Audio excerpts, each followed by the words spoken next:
இன்றைக்கி ஃப்ரைடேங்க. காலையில் பிரேக்ஃபாஸ்ட் பார்த்திங்கன்னா தோசை, 2 விதமான சட்னி, தேங்காய் சட்னியும் கருவேப்பிலை சட்னியும். நம்மளுக்கு எப்போவுமே 3 தோசை தாங்க. இன்றைக்கி என்ன வீடியோ ஷேர் பண்ண போகிறேன்னு பார்க்குறீங்களா? எங்கள் வீட்டில் அரைக்கிற மொளவடி ரெசிபி தாங்க. இது 1 வருஷம் ஆனாலும் கெட்டு போகாது. நல்லா விளக்கெண்ணெய் ஊற்றி பிசைஞ்சு வச்சுக்கிட்டிங்கன்னா. அளவு சொல்கிறேன் கேட்டுக்கோங்க.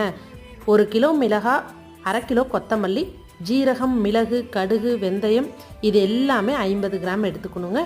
அடுத்தது கடலைப்பருப்பு, உளுத்தம்பருப்பு, துவரம்பருப்பு, அரிசி இது எல்லாம் 100 கிராம் எடுத்துக்கணும்.